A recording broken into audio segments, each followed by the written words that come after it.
Baldur's Gate 3 is finally available on Xbox Series X and S, PlayStation 5, and PC, and there are a few settings you should absolutely tweak before you get started. Some of these will help your saves transfer over, but some will even make your game run smoother. First up, let's talk about those cross saves. If you have your main Baldur's Gate 3 saves on your main platform, but would now like to give it a shot on PC, PS5, or Xbox, then you need to turn on cross saves.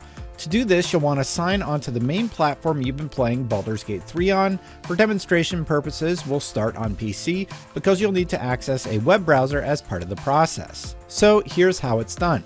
Step 1. On your browser, go to larian.com/account/login and either create or sign into your Larian account. Step 2. Go to where it says account and then click account from the settings menu. Step 3. Go to connected accounts and link your Steam, GOG.com, PlayStation, and Xbox accounts. You'll need to sign into each account you'd like to link.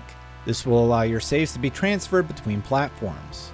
Step 4. Start Baldur's Gate 3 on your main platform. Step 5. Go to Options, Gameplay, and scroll down to where it says Cross Save, ensuring that it's checked. The game will then sync your files. Step 6. Sign into the platform you'd like to play on. This method will work with both PlayStation and Xbox. Step 7. Go to Options, Gameplay, and scroll down to where it says Cross Save, ensuring that it's checked. Step 8. On the console, close and restart Baldur's Gate 3. Step 9. Relaunch it and your save should now be showing up on the main screen. Any progress made should sync on all platforms. Now that you've set up your Baldur's Gate 3 file so that you can play on any platform, let's talk about a few console settings that will make a smoother gameplay experience by going over what's available on each platform. On the Xbox Series S, there aren't any in-game options to adjust, but you can still turn on 120Hz mode and variable refresh rate on your Xbox console should your TV support it.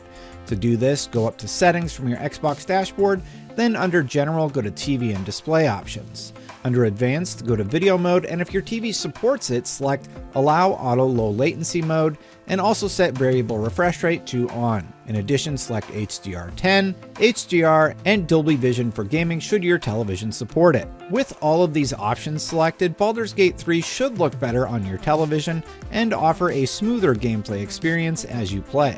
In-game, there are no additional options besides gamma correction that can be selected on the Xbox Series S. On Xbox Series X, you'll want to start by ensuring that your console settings are set up correctly. To do this, go to Settings from your Xbox dashboard, then under General, go to TV and Display Options. Under Advanced, go to Video Mode, and if your TV supports it, select Allow Auto Low Latency, and also set Variable Refresh Rate to On.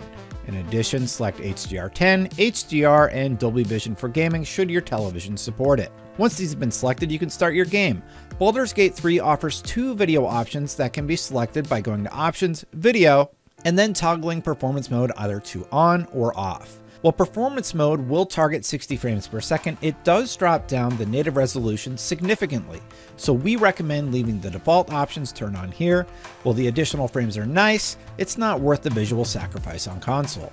On PlayStation 5, Baldur's Gate 3 offers an optional performance mode that will target 60 FPS upscaled from a lower resolution. While this targets 60 FPS, there will still be noticeable dips, but because of how much it smooths out performance, especially with variable refresh rate turned on, it's still a viable option. However, because of the drastic resolution hit, we highly recommend the default option. You'll have less overhead for the more taxing sections of the game, but the resolution dip when selecting performance mode is just not worth it. And as a turn-based RPG, reflexes won't come into play, so we'd recommend sticking with the default setting, which will run this game at a native 1440p, 30 frames per second. The default option looks wonderful on PlayStation 5 and close to what you'd experience on PC at 4K DLAA. To smooth out performance, we do recommend that you ensure that variable refresh rate, 120Hz output, and ALLM are all turned on, should your television support it. To do this on PlayStation 5, go to the Home menu and then navigate to Settings. From there, select Screen and Video and then go to Video Output and scroll down to VRR. There you can turn on VRR, 120Hz, and Auto Low Latency mode. These should always be left on regardless of the game you're playing, as it'll often smooth out performance issues or unlock new options in titles like Marvel's Spider-Man 2 that you otherwise wouldn't have. In addition, be sure to select HDR should your television support it for the best looking visuals possible on all your PlayStation 5 games. And those are our best settings for Baldur's Gate 3.